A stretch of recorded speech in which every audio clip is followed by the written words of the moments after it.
বর্ষার মরশুমে রাসায়নিক সারের কালোবাজারি রুখতে বীরভূমের বিভিন্ন এলাকায় আকস্মিক পরিদর্শনে যান রাজ্যের কৃষিমন্ত্রী দুধকুমার মণ্ডল। লাভপুর থেকে সিউড়ি পর্যন্ত একাধিক সারের দোকানে অভিযান চালিয়ে তিনি অতিরিক্ত দামে ইউরিয়া বিক্রি ও মেয়াদোত্তীর্ণ কীটনাশক বিক্রির অভিযোগ পান। ক্ষুব্ধ মন্ত্রী কৃষি দপ্তরকে কঠোর ব্যবস্থা নেওয়ার নির্দেশ দেন। ইতিমধ্যেই সংশ্লিষ্ট দোকান মালিকদের সুকস করা হয়েছে এবং নথিপত্র নিয়ে দপ্তরে হাজিরার নির্দেশ দেওয়া হয়েছে।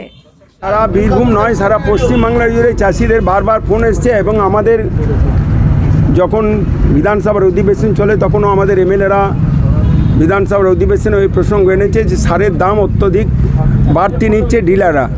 আমরা প্রায় এক মাস আগে আমাদের দপ্তরে নবান্নে বসে যারা কোম্পানির লোক এবং ডিলার্সদেরকে এবং সঙ্গে সাব ডিলার বা যারা আছে তাদেরকে নিয়ে মিটিং করে বলেছিলাম কোনোভাবেই সারের উপর বাড়তি দাম নেওয়া যাবে না।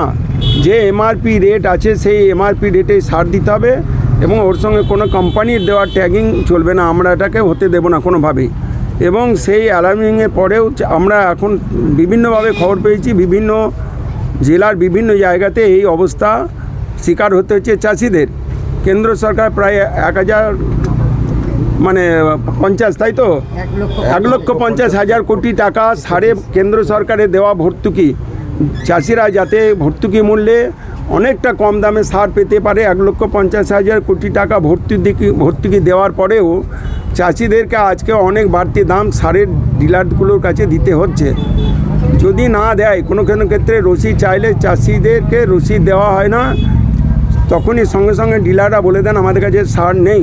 চাষিরা এই আপাতকালীন পরিস্থিতিতে বাধ্য হয়ে বাড়তি দাম দিয়ে কোথাও সারের সঙ্গে যে ট্যাগিংটা দেওয়া হয় সেটা নিতে বাধ্য হচ্ছে।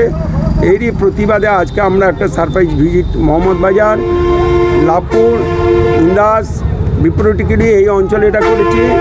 সঙ্গে কৃষিকাজে ব্যবহৃত পশ্চিমবাংলার যে আমরা সেচ ব্যবস্থা আছে যেটা ওয়ান ড্রপ মোর ক্রপ, এই প্রকল্পের অনেক টাকা আমরা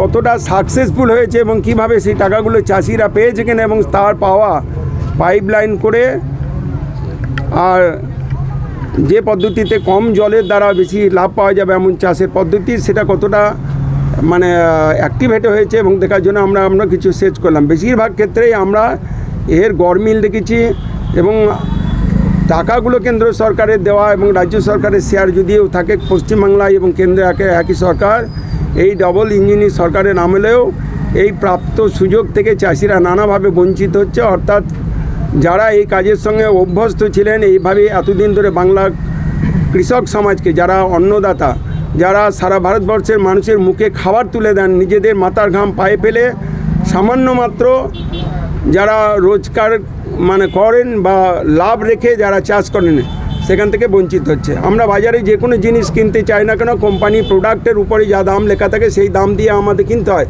কিন্তু চাষিরা যে ফসল আজকে তৈরি করে মাথার ঘাম পায়ে ফেলে সেই ফসলের দাম কিন্তু চাষিরা বাজারে গিয়ে নিজেদের নয় সরকারের ভর্তুকি মূল্যেও বিক্রি করতে পারে না এবং এইভাবে চাষিরা ক্ষতিগ্রস্ত হচ্ছে।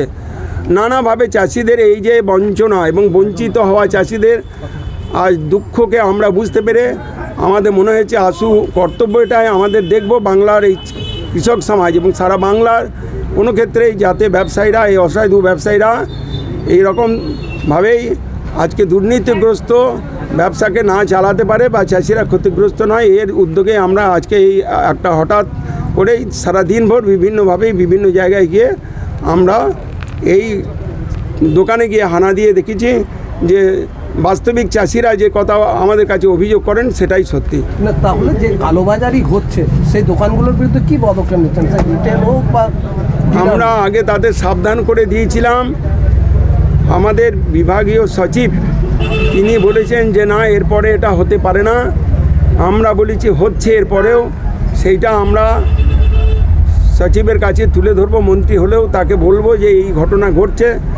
দপ্তর যা আছে কৃষি বিভাগের যারা আধিকারিক আছেন তারা এই ব্যাপারটা নিয়েই রিপোর্টিং করবেন এবং তারপরে যারা এই কাজটা অসাধু ব্যবসার সঙ্গে যারা জড়িয়ে গেছেন বা জড়িয়ে আছেন তাদের বিরুদ্ধে আইনানুগ ব্যবস্থা অবশ্যই নেওয়া হবে। না এই যে ধরুন আপনি যে রিটেলারের কাছে এলেন, এ তো পারচেজ ইনভয়েসটাই আপনাকে দেখাতে পারছে না, হয় দেখাতে পারছে না, না হলে সে দেখাতে চাইছে না যেখানে রেট উল্লেখ আছে। দিনের আলোর মতো পরিষ্কার সবাই না করলেও অনেক অসাধু ব্যবসায়ীরা এখনও তাদের লাভের অঙ্কে, যেটা বাড়তি লাভের অঙ্ক তাদের পকেটে আসতো, চাষিদেরকে ঠকিয়ে তার থেকে সরে আসতে চাইছেন না বা মানে ইচ্ছে করছেন না। কিন্তু তার ভয়ানক পরিণাম কী হতে পারে সেটাও তারা এখনও কল্পনাও করতে পারছেন না। সরকার বিজেপির এবং ডবল ইঞ্জিন সরকার পশ্চিমবাংলায়, অতএব তারা এখনও একসময় যে কাজটা করেছেন সেই কাজটা অভ্যাসবশত করে চলার এখন চেষ্টা করছেন।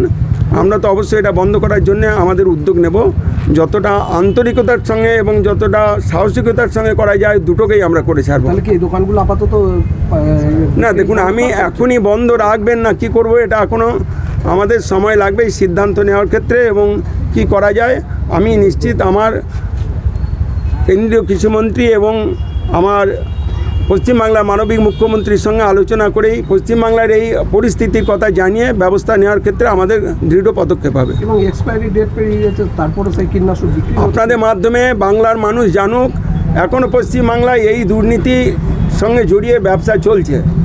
তাদের এই সরকারকে বুড়ো আঙুল দেখিয়ে এই ব্যবসা করছে, আইন প্রশাসনকে তারা উপেক্ষা করে করছেন। এটা বাংলার মানুষ আপনাদের এই মানে সন্ধ্যাকালীন এই যে আমরা করে দেখলাম সেটার মাধ্যমে বাংলার মানুষকে জানিয়ে দাও, আমরা কিন্তু তৎপর আছি, সজাগ আছি এই ব্যবসাটাকে, এই দুর্নীতির সঙ্গে জড়িয়ে ব্যবসাটাকে বন্ধ করার জন্য আমরা উদ্যোগ নিয়েছি। এটা আমরা আরও সক্রিয় হব এবং এরপরেও যদি তারা নিজেদেরকে সংশোধন করতে না পারেন তাহলে তাদের বিরুদ্ধে কঠোর আইনের সাজা তাদের মানে ঝুলছে তাদের জন্য। Thank you. রাজধানীর সারে চালান তিনি দেখছেন ওই মুহূর্তে একটি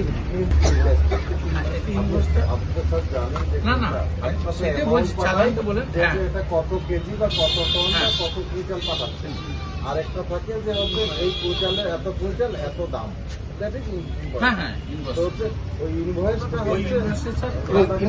পাশাপাশি বিলটাও কিন্তু এই মুহূর্তে দেখতে চাইছেন কৃষিমন্ত্রী, এবং বলা হচ্ছে যে চালানে যখন দামের উল্লেখ নেই তাহলে ইনভয়েসে নিশ্চয়ই এই দামের উল্লেখ থাকবে, এবং রুখতে সারের কালোবাজারি রুখতে কিন্তু এটা দেখা হচ্ছে, এমনটাই কিন্তু যাচ্ছেন। এবং আমি আরও একবার রাজ্যের কৃষিমন্ত্রী এসেছিলেন এবং ডিডিএ সাহেবের আধিকারিকরা দোকানে ইউরিয়ার দাম আমাদের কিছুটা ওরা ট্যাগিং দিচ্ছে বলে কিছুটা দাম বেশি আমাদের পড়ছে, ওর সঙ্গে ট্যাগিং আছে, ইউরিয়া সঙ্গে ট্যাগিং দিচ্ছে, এইটাই ব্যাপার। আর তাছাড়া কমপ্লেক্সারের কোনো অসুবিধা নেই, কমপ্লেক্সারের দামের নিচেও বিক্রি হচ্ছে। এখানে দেখা গেল এক্সপায়ারি ডেটের কোনো হয়তো এক পিসই উনি পেয়েছেন, এক পিস হয়তো কোনো কারণে থেকে গিয়েছে বা কোনো জায়গায় পড়েছিল সেটা তুলে রেখেছে। আর কি বলবো, আর কিছু বলার নেই। আমার নাম বিপ্লব ঘোষ, হাটজান বাজার। আপনারা সারা বাংলা জুড়ে আপনারা যারা রিটেলিং করছেন তারা কেউ কথা শুনছেন না।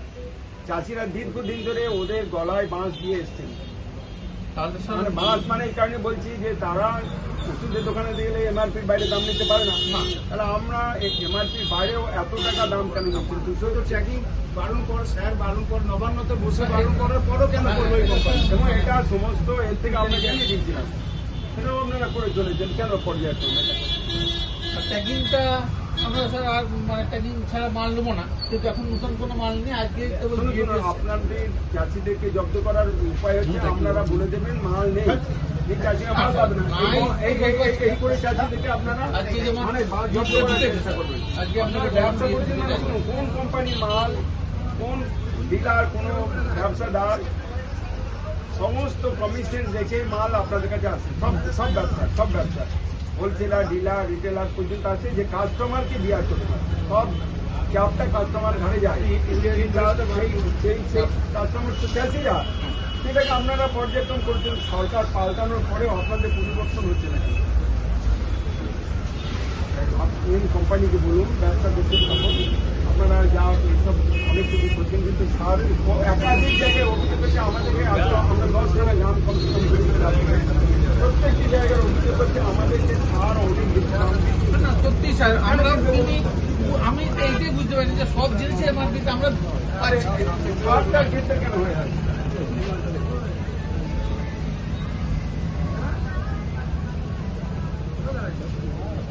মালটা দিয়ে দেবেন, আপনি মালটা সে নিয়ে গেল, পয়সা দিয়ে নিয়ে যাবে, আপনি পয়সা তাকে কমও নেবেন না, সে মালটা নিয়ে গিয়ে একটা মানে যে ডেট এক্সপায়ারি মালটাকে নিয়ে গিয়ে সেটা দেবে, পয়সা খরচ করে নিয়ে গিয়ে কোনো কাজে আসবে না, সেটা করছেন তো আপনাদের দোকানেই স্যাম্পল করে আছে। আপনারা আমাদের চাষিদের আমরা চাষি ছেলে স্যার সহযোগিতা করুন।